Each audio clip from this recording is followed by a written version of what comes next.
Hello, grade 11s. Today we're going to be talking about something called the normal distribution.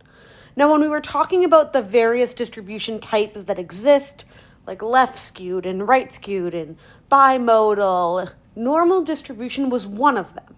Now, the normal distribution in statistics is pretty special for a wide variety of reasons. But we're going to talk about what it is in a little bit more detail than the other distribution types, because there are a lot of cool calculations that could be done. A lot of data happens to follow this normal distribution curve that we're going to learn more about. So we're going to jump right in. What is a normal distribution? Well, that is when data, when graphed as a histogram, results in a symmetric and unimodal distribution about the mean. So symmetric, we know that both sides, if I cut it down the middle and kind of placed a mirror on right on that center line, both halves would look identical. It would look like a near perfect mirror image. Now, if we were talking about the most perfect normal distribution in the world, it would be an exact mirror image.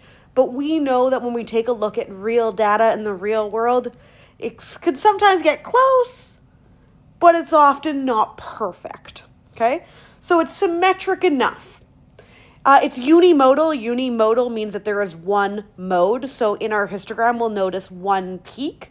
And it says about the mean, meaning that that one peak, that mode, isn't going to occur in the same spot as the mean. So if the mean, that average, is around that middle point, that mode should realistically also be equivalent, or in experimental data collection, really close to that mean value. That mode and the mean will be near identical. Now, there are 4 key properties of a normal distribution. And one of them we've already talked about in this definition.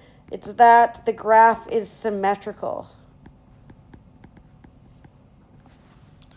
Okay, so that is number 1. Number 2, the mean, the median, and mode. Remember, those were all defined as measures of central tendency, right? That's what we defined them as at the beginning. All of those values, in theory, are equal. In practice, they're just going to be close to each other. Okay? And where are those values going to occur? They're going to fall at the line of symmetry.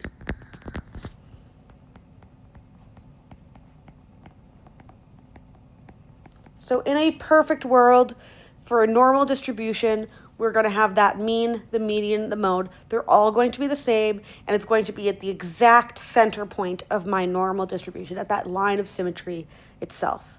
Now, the normal curve is sometimes called the bell curve because it's shaped like a bell.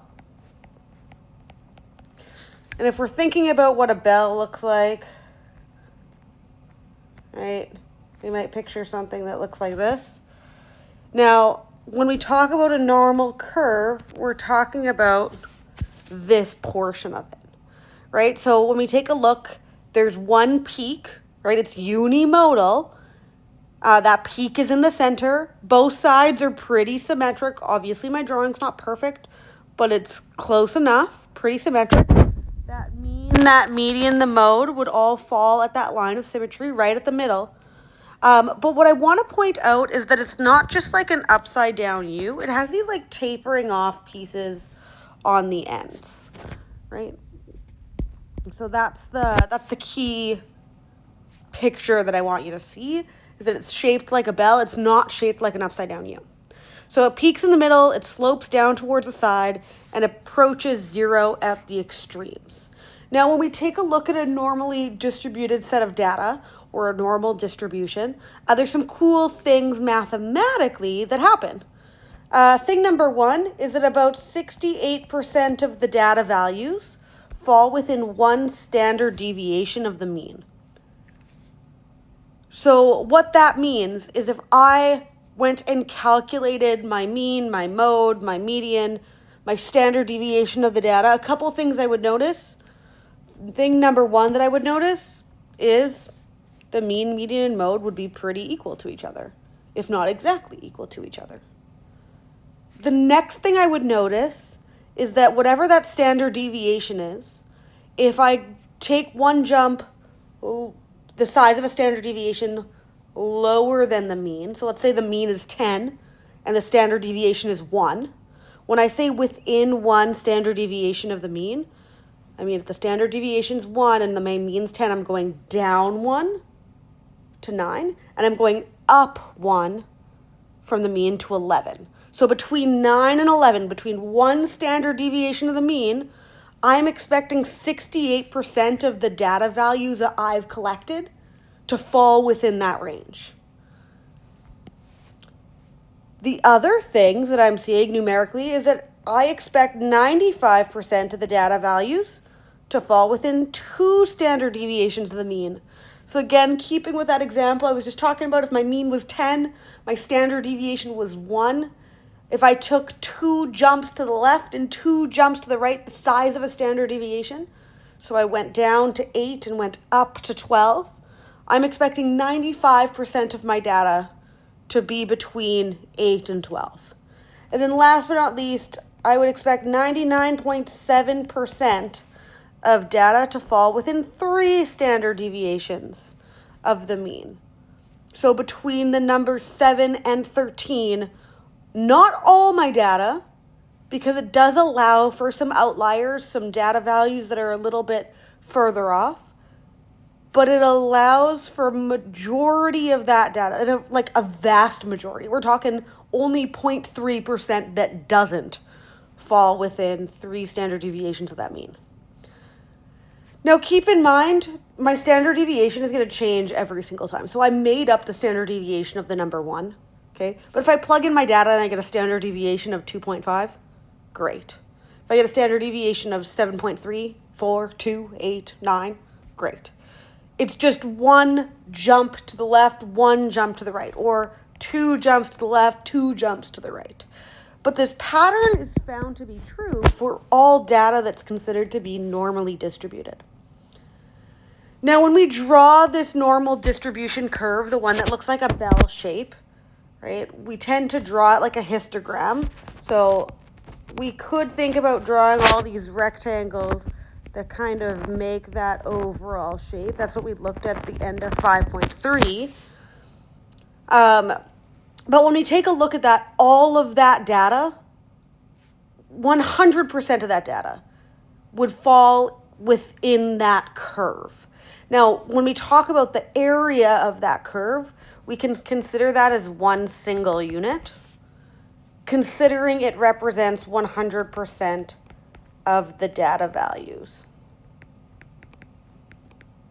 And 100% every single data value that we collect will fall within that curve. So we can consider that area as 1. Now, when we go through this unit, we're going to find that these numbers, 68, 95, 99.7, come up a lot. Okay? And these are the numbers that we do want to make sure that we have committed to memory. Now, sometimes it's referred to the 68, 95, 99.7% rule, just because this is what the normal distribution ends up looking like. Now, I'm going to actually start by whiting out all of these numbers, except the 68, the 95, and the 99.7, just so that we could talk about where they come from. Because a lot of the time, you're not actually given these data values. You're expected to find these percentages that were inside. Now, I'm going to start from a blank slate. I just want you to follow along with it. I know in a normal distribution, I know that that center is going to represent the mean. And the mean is represented either with an X bar or with a mu. Okay, so I believe the non-whited out version used the Greek letter mu. I'm using X bar, but it doesn't actually make a difference. They both represent the mean. Now, when I take a look at the mean, so the mean exists here. It's right in the center of the data. I'm also noticing that both halves are symmetric, right? This side looks identical to that side. If I don't know, wanted to pull a funny prank and I flipped your page upside down, but the picture was on both sides, you would never know the difference and it would be the world's worst prank. But just wanting to point out that both sides look identical. Now, you'll notice that there's also these other lines here, right? And you're like, okay, what are these? What's going on here? Right? Well, if the mean's the middle in our diagram, in this normal distribution, those lines represent one standard deviation. They're a jump of one standard deviation. So if I'm going this way, right, I'm thinking of this as kind of like a number line at the bottom. If the mean's the middle, then one bigger than the mean is the mean plus one standard deviation. And I could put the 1 with the standard deviation. I don't have to. Or I can write that as mu plus 1 standard deviation. Another jump up, 1 standard deviation more or 1 standard deviation further to the right would be the mean now plus 2 standard deviations. And again, I can use the x bar notation. I can use the mu notation. Whichever, it doesn't make a difference. They mean the same thing. And then one jump further would represent the mean plus 3 standard deviations. And again, I can also go to the left of that mean. I can go to the left here and say, this is the mean minus 1 standard deviation. This is the mean minus 2 standard deviations. This is the mean minus 3 standard deviations. So that's where the bottom comes from. That's what's happening there. I hope that part so far makes sense. Now, where do the 68, 95, 99.7% rule come in? Well, we're told that between 1 standard deviation of the mean, right? So 1 standard deviation lower, this value, and 1 standard deviation higher, this value. Between these two kind of thresholds, the data that's located here, I can legit count all of the data values that exist. And out of however many data values I have, I would expect 68% of data values to fall between those two bounds. Now, we can be more specific because I know and you know that the data is symmetric, right? So if I'm looking at the whole green chunk that I've highlighted, chunk 1 and chunk 2 are the same shape and the same size. They're just a mirror image of each other. So if I know the whole green chunk represents 68% and I'm split into 2 equal halves, I can then go ahead and say, I can say that both halves are worth 34% each. How do we feel about that? So the whole thing between those two bounds is 68%, then each half would be 34%. Okay, next, we have this 95% rule. What I'm saying is between this bound, including the green section, all the way to this bound, within 2 standard deviations of the mean, within 2 full standard deviations, all 4 of those sections, so I had 1 and 2 that have already been labeled, but now, I'll go here. This is section 3 and this is section 4. If I added up the percentages in all 4 of those sections, those 4 sections would add to 95%. That's what I'm saying. So I already know that some of those sections already have percentages accounted for, right? Section 1 and section 2 are worth 34% each. So if I'm trying to figure out how much one of the 2 identical blue sections are worth, right? And I know those 2 blue sections are identical. Section 3 and section 4 are identical to each other because I know a normal distribution is symmetric. So both sides are the same. I would simply say, okay, look, I have 95% total. I'm getting rid of the 68% that's already accounted for in those 2 sections.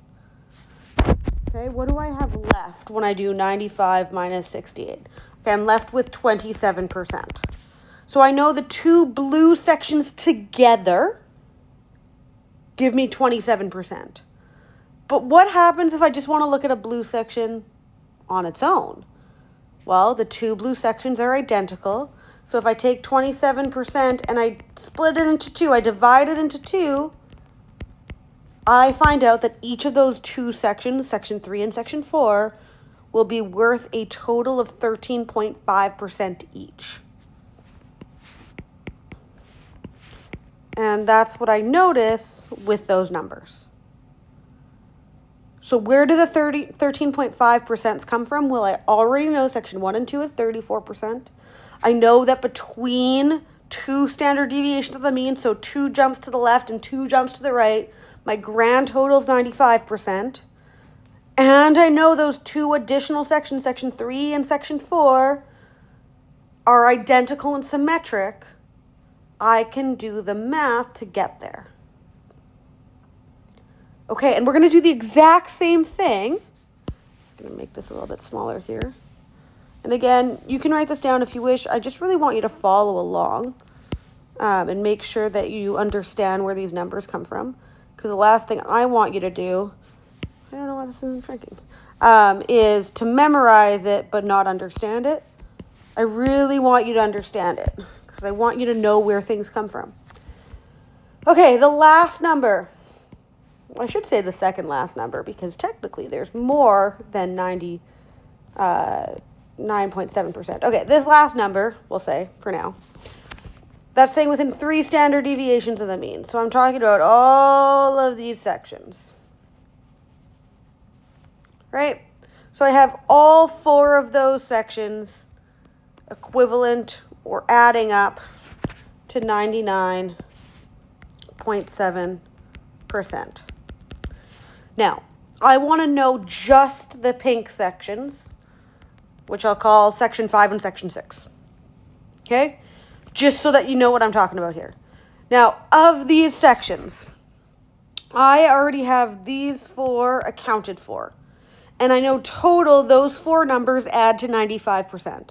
Now, I could add them up and confirm, but I know that they add to 95% because that's what I was getting at before. And when I take 99.7 and I subtract 95, I'm left with 4.7%. That means section 5 and section 6 together will give me a total of 4.7%. But I want to know what they are individually, not what they are all together. And since they're both identical, if I divide them by 2, I will find out that each section individually is worth 2.35%. Again, I can do that math. I can confirm those numbers, but you'll notice that those are the numbers already given to me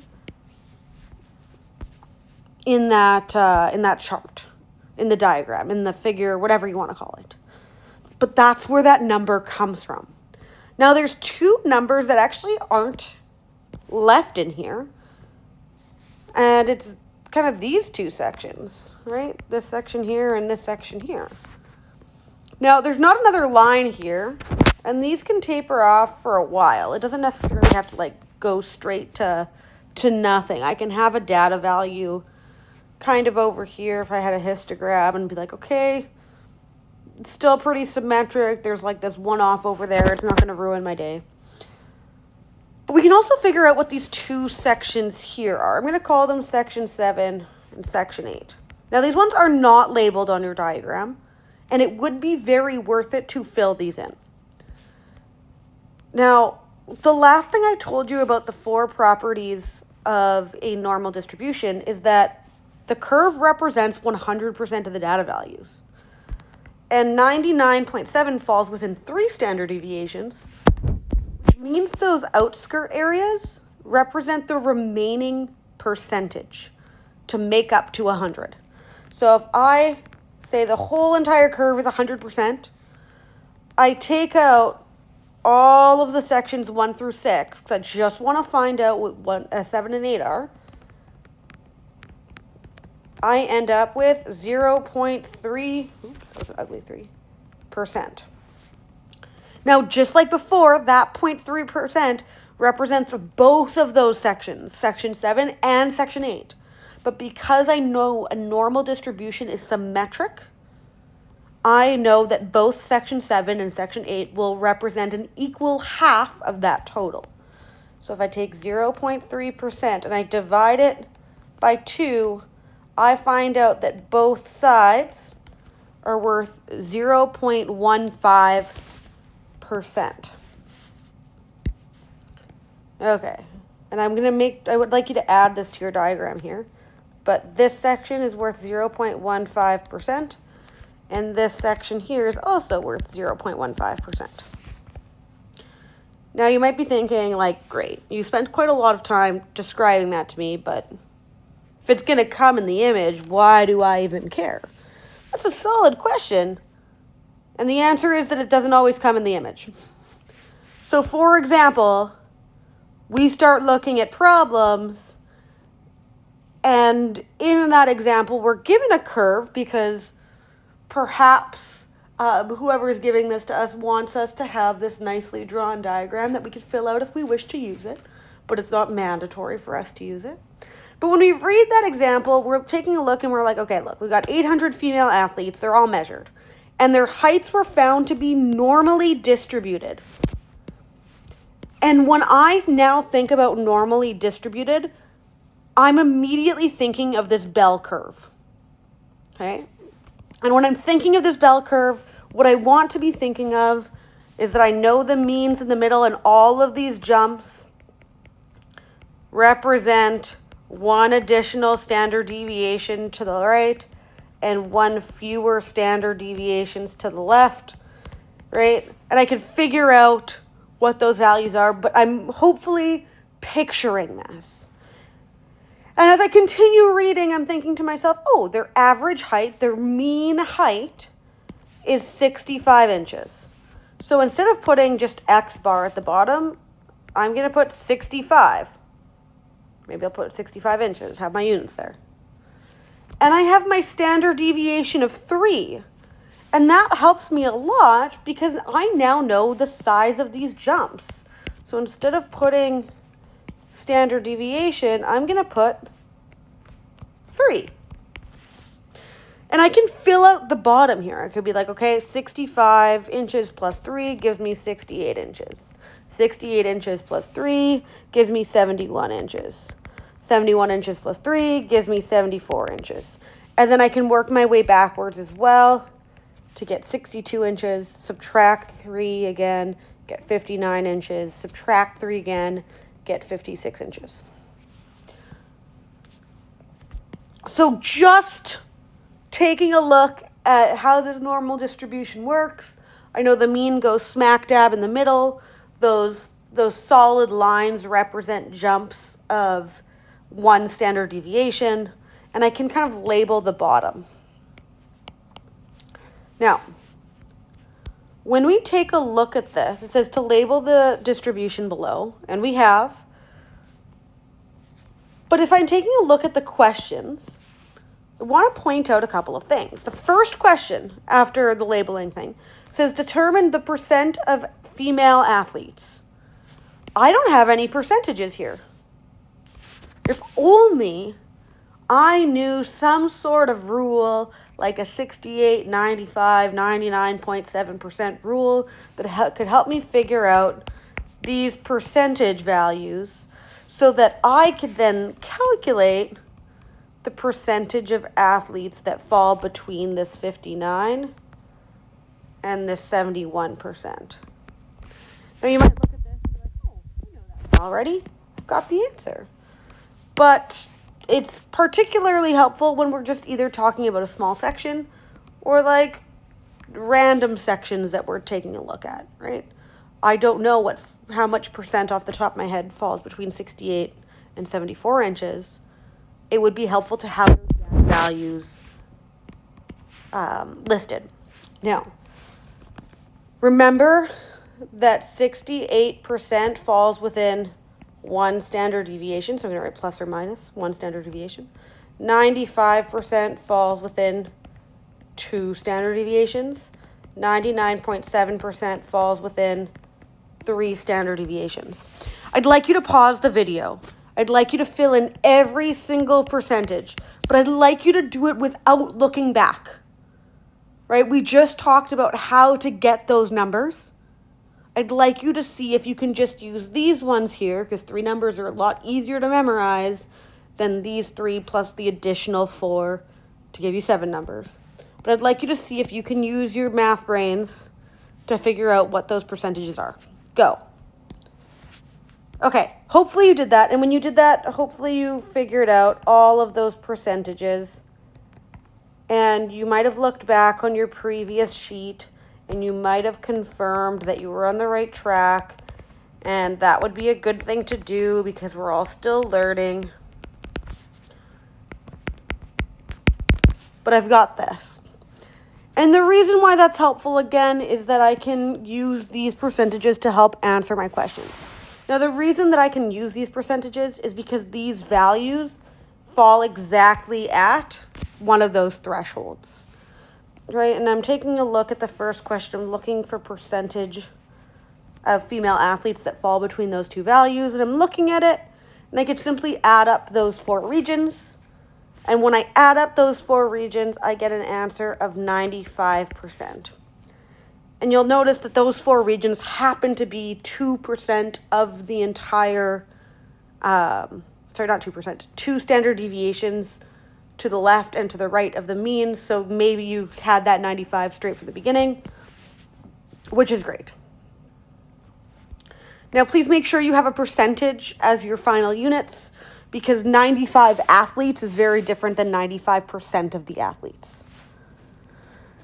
Now, I can also answer some follow-up questions here. So, okay, I know that 95% of athletes fall between 59 and 71 inches tall.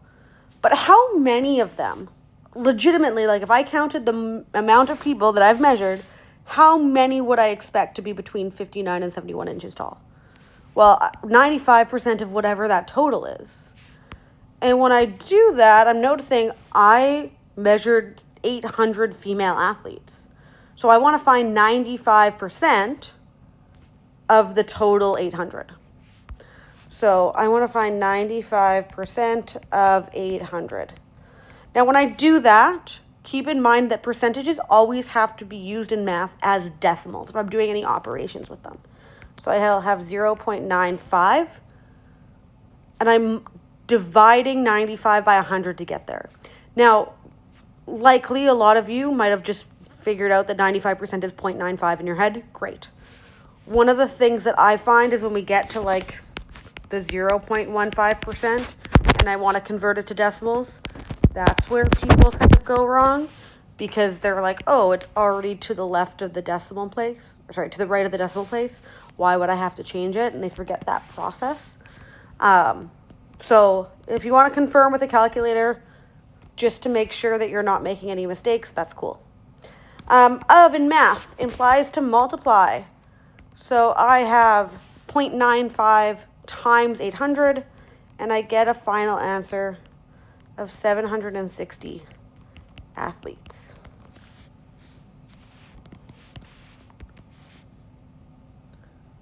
Okay. Hopefully this makes sense. Now, for the beginning here, because we're just brand new to this, I asked this question and this question as 2 separate pieces.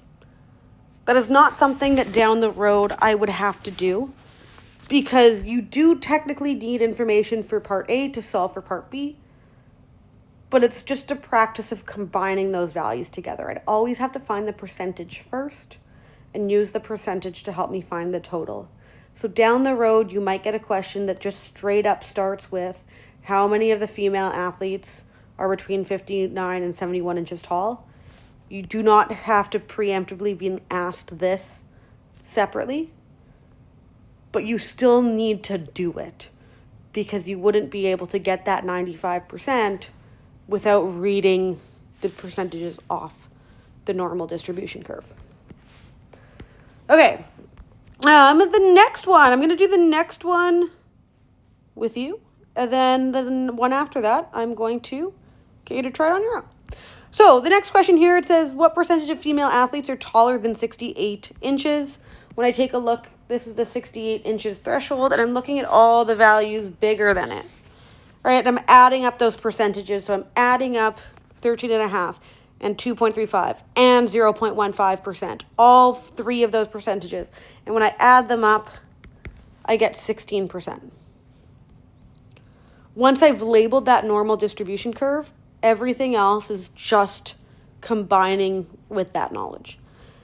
And how many of those female athletes are taller than that 68 inches? Well, I'm looking at 16% of that 800. Again, it's 800 because that's how many I measured. I'm turning that into a decimal. I am multiplying with 800, and I get 128 athletes.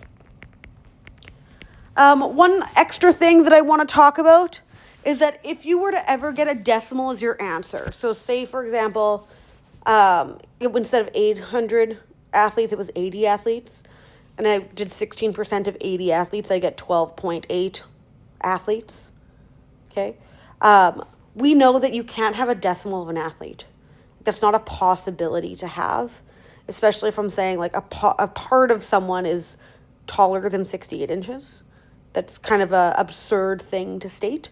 So whenever I'm talking about how many athletes, how many actors, how many cats, how many whatever it is, if it does not make sense to have a fractional value of it, please make sure that you round that final answer. Okay? So if it does not make sense to have a fraction answer, do not state it as a decimal. Always round to the nearest whole value. You will never have 12.8 people, but you can have 13 people. Okay, pause the video, try the last one on your own. Okay, hopefully you tried it on your own. Welcome back, by the way. I want to figure out what percentage of athletes are taller than 59 inches. That's all of these. And I can simply add them all together. And when I add them all together, I should get 97.5%. Now, here's a little pro tip. I know that the grand total of all of the sections, the yellow and the green together, will add to 100%. But I can either add the green to get the 97.5, or I also have the option to say that I can take 100 and subtract the yellow, right? Because if I take 100%, I take away the 0.15% and the 2.35%, I should still get the same exact final answer. So keep in mind, you could either add up all the greens, or I could subtract the yellows from the total, which is 100. Both will get me the same final answer. Okay. And then, of course, I want to figure out how many athletes are actually taller than the 59 inches, and that would be me finding 97.5% of the 800, which is turning that into a decimal, multiplying it by 800, which gets me to 780 athletes. Okay, so we will see a decent amount of questions like this, but you'll notice that including those individual percentages is really, really handy. And knowing these three values is kind of what you need to be able to figure out all of these values. Again, I don't actually care where these values come from. Maybe you do the math every time. Maybe by the end of the unit you happen to have them memorized anyways because they've been so locked and loaded and stuck in your brain. But by June, when we get to that final exam, there's going to be so many pieces of information from the whole year that you'll have to have memorized. And it's honestly a lot. So if I can choose to commit to memory 3 numbers and then focus on knowing the process, down the road it'll be easier than having to commit a whole bunch of numbers to memory. So just putting it out there.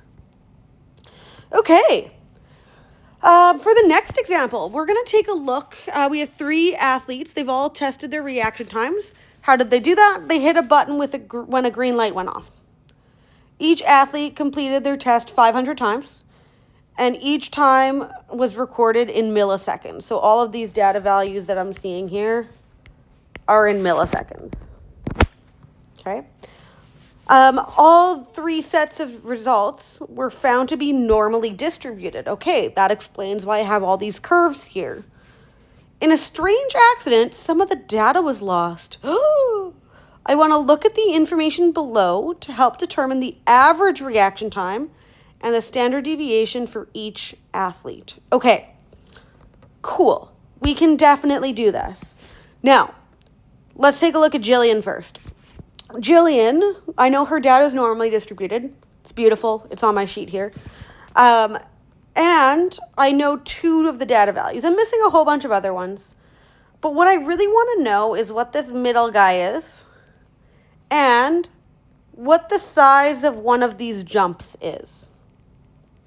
That's my goal, because one jump is worth 1 standard deviation. Now, you might say to yourself, oh, sweet, for the mean, I can just take the average of those 2 numbers.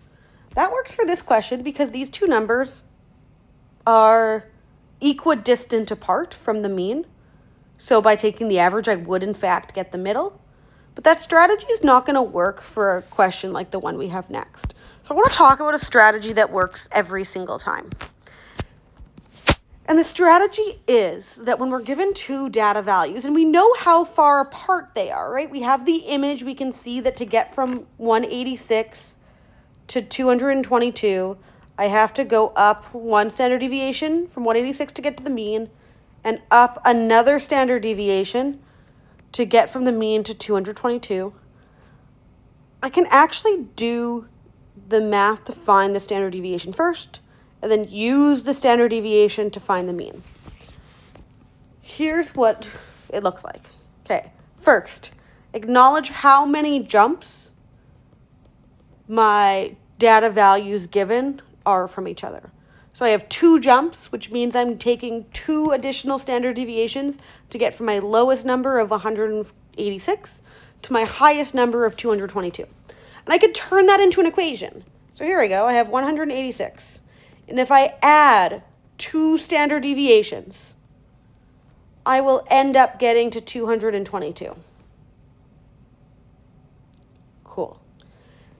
And I can go ahead and just solve this equation that I've just built. I'm going to subtract 186 from both sides.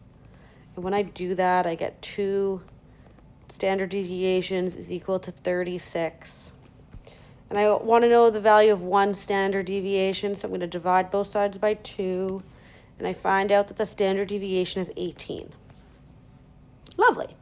And I'm going to put that in my final answer here. I'm going to put 18. And I'm going to have units here because I was told that these values were all recorded as milliseconds.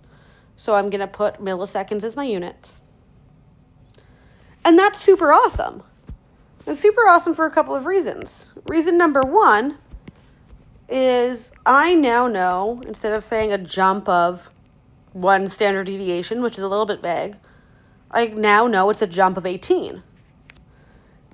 And I can go ahead and use that information to help me find the mean. And I'm just going to focus on one of these here, one of the numbers and the mean. I'm not going to focus on both numbers. And it doesn't matter which number I choose, but I'm going to choose this guy. Why am I going to choose this guy? Well, because when I take a look, I know that 186 plus 1 standard deviation gets me to the mean, right? 186 plus 1 standard deviation. But that standard deviation is straight up 18. So 186 plus 18 will give me what the mean is. And I could do that math. That mean is equal to 204. And I'm going to write that as my answer, 204, again with units. But I can get there. Now, this strategy will work every single time. The only thing to kind of keep in mind is that the number of standard deviations that I need to jump between the 2 numbers might vary from question to question. Right? It's not always going to be 2. I have to look at what I have in the diagram, see what's listed where, etc. But I need to count the jumps myself, right? And same idea from the number I'm given to get to the mean. how many jumps am I taking up. Okay, we're going to do one more together, and then you can do the last one on your own here. So I've got Liam's results. Looking at Liam's results, I've got 216 and 243. And when I'm noticing, I've got 3 jumps of 1 standard deviation to get from the smallest number to the largest number. So I could build an equation. And that equation is going to have 216 plus the 3 standard deviations it takes to get to 243. And when I do that, I can then go ahead and solve. So I'm going to subtract 216 from both sides. No biggie. I get 3 standard deviations is equal to, 27? And then I'm going to divide both sides by 3. And then I get the standard deviation is 9. Also, I realize that all of these numbers I've given to you are going to work to nice whole numbers because I wanted to be nice to you, especially when this is the first time we're trying something. These numbers don't have to be perfect. I could have 27 divided by 4 if the question was a little bit different. But please don't expect that if it's not a whole number that the answer must be wrong. You can have a decimal and standard deviation. That is no problem. And in this course, unless otherwise indicated, we round to 2 decimal places. Here, it happens to work out. So I get 9 milliseconds as that standard deviation. Now, again, I choose one of these 2 numbers. And I'm going to choose the smallest one because I find that adding's easier than subtracting. Subtracting is also easy, so you could do whatever the heck you want. But I'm going to choose the smallest number. And I find that to get from 216 to the mean, wherever that is right in the middle, I have to go up 2 standard deviations. Now, I know that standard deviation is the same as the number 9. So, I am going to add 9 twice. So, I have 216 plus 2 9s, because 2 standard deviations. And that's going to be, I'm writing this too big here, equal to my mean. So I get 216 plus 18 equal to my mean. And when I do that math, I get the mean is equal to 234. And I could go ahead and plug that in to my final answer spot, just making sure to have units involved. Okay, now that we're on the second question, I also want to point out that I could have also found the mean by taking the bigger number and subtracting 1 standard deviation to get the mean, right? Because there's only 1 jump down. And if I do 243 minus 9, I still get the exact same answer. It's just whatever you prefer, because both will get you there. There's not one right way to do it. Both have the same strategy. It's just depending on where the numbers are located in that number line. Okay? Okay, last but not least, can you try this one on your own? Pause the video and give it a go. Okay, welcome back. So if I'm taking a look here, this one has 2 jumps of 2 jumps of 1 standard deviation. So to get to my standard deviation, I get 237. I'm adding 2 standard deviations, and I eventually get to 249. I subtract 237 from both sides. And when I do that, I get 2 standard deviations is the same as 12. And when I divide both sides by 2, I end up with a standard deviation equal to 6. And again, my final answer needs to have those units there. When I take a look at finding the mean, keep in mind the mean is back here. So that means I have to subtract to get from whatever number I have to get to the mean. Now, I choose 237 and subtract 1 standard deviation. But I could also choose 249 and subtract 3 standard deviations. Both could get me the exact same final answer, provided I did the math correctly in the first place. So I've got 237. I'm going to take away 1 standard deviation, and that standard deviation is 6. And I'm going to get the mean. And when I get that mean, I end up with 231. And again, when I place that in my final answer spot, I make sure to include units. Okay, last set of examples. Now, this last set's a little bit trickier for a couple of reasons because it talks about percentages, but overall the concept's the same here. So it's pretty much a level 2 of the question we just tackled with Jillian, Liam, and Sabrina. Okay? So if we were to amp up those questions one more time, we would get here. Now let's talk about what this amped up version looks like. Notice in this, I only have the 2 lines drawn for where those numbers are located. And I'm given a percentage in between.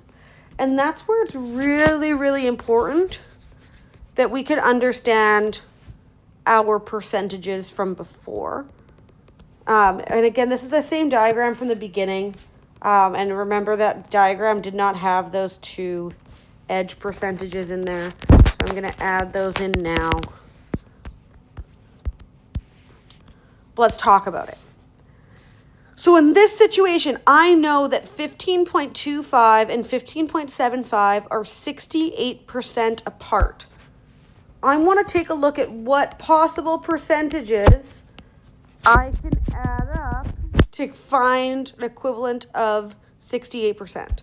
And hopefully you're like, Miss T, it's these two. These two add to 68%. And if you said that, you would be right, because 34 and 34 do add to 68%. Now, why that's relevant is because that tells me how many jumps, right? This would be the 15.25, and this one would be the 15.75. Tells me how many jumps away I am to get from the smallest number to the largest number. And if I'm taking a look, I recognize that it's 2 jumps. So I will have jump of 1 standard deviation and another jump of a 2nd standard deviation. It's trickier because I'm not seeing really evidently what those jumps or how many of those jumps there are. I need to use my percentages to figure that out. Once I know the number of jumps, the rest of the question kind of falls into place. So I get 15.25 plus 2 standard deviations, and I get to 15.75. And I could go ahead and subtract 15.25 from both sides. Nothing at this stage is quite new. And I get 2 standard deviations is equal to 0.5. I'm going to divide both sides by 2. And I get that the standard deviation is 0.25. This set of questions do not have context, and this set of questions were not provided units for. So this is my final answer for standard deviation. Now the question tells me to find the standard deviation, but it also tells me to find the mean. So I need to find that mean as well. And just like before, we're going to use our same skills here. I'm going to pick the smaller number because that's my own personal preference. You can do whatever you want. And I know to get from that smaller number to the mean, which is in the center, it was 1 jump. So I'm adding 1 jump. I'm adding 0.25 once to get to the mean. And I find out that the mean is equal to 15.5.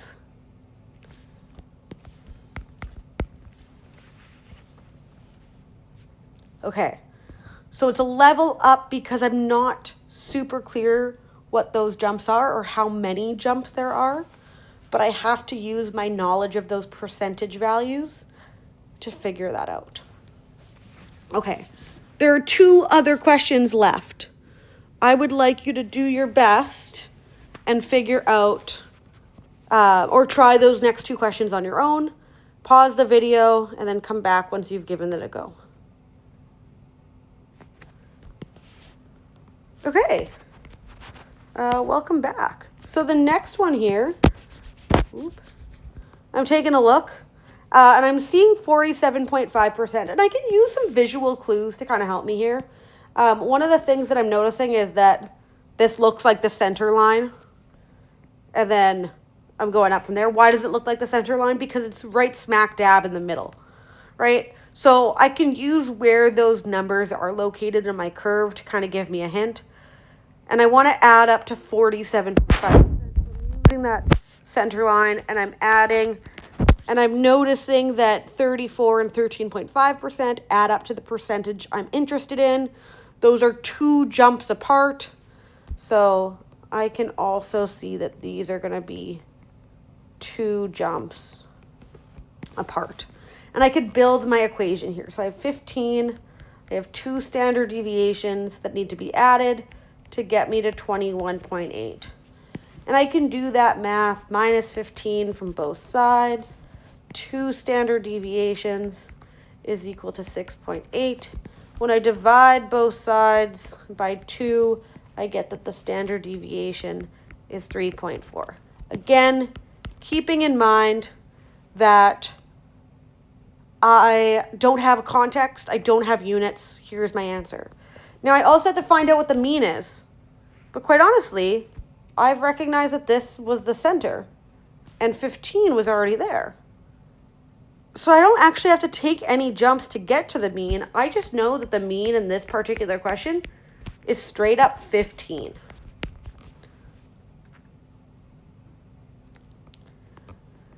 Okay, last but not least, I have 14.85%. I'm noticing it's on the left-hand side of my center here, and it's not right smack dab in the middle. So I'm looking for 2 percentages that will add to 14.85%. And when I'm doing that, let's go back here. I'm doing that, looking for 14.85%, and I know it was to the left of my middle, and oops, I'm noticing that if I add 13.5 and I add 2.35% together, I end up with that desired percentage that I'm interested in. Okay, so again, these 2 values happen to be 2 standard deviations apart. Will it always be 2 standard deviations? No. Do these 3 examples happen to be 2 standard deviations? Yeah, and that's totally fine. It doesn't change the process I'm going through. It just changes the numbers I'm using. But the process dictates those numbers. It's not necessarily that I've memorized an equation that always works. I'm understanding a process. And I can go ahead and do that math. And when I do that math, we get 2 standard deviations is equal to 0.31. And I'm going to divide both sides by 2. Okay, and when I do that, I get the standard deviation of 0.155. Okay, a question, if it doesn't tell you to round, we know to round to 2 decimal places, but only for final answers. So my final answer for my standard deviation I'll list as this, but I will be using this non-rounded value to help me find my mean. Because when we take a look at doing those calculations, if I use the rounded value, my mean will technically be a little bit off. So I'm going to use the non-rounded value to help me get there. Okay, for my mean, neither of these values are my mean. And if I'm thinking back to my percentages, it was between these 2 values. So the highest one is still 1 standard deviation lower than what my current mean would be. So I have to take that number of 3.95 and I have to add an additional standard deviation. So I'm going to take that 3.95. I'm going to add 1 additional standard deviation because it was only 1 jump away. I'm going to use that non-rounded value. And I'm going to plug that into my calculator. I'm going to add 0.155. And I find out that my mean is equal to 4.105. Or if I rounded my final answer, I get 4.11. Again, there's no context, there's no units. This here would be my final answer.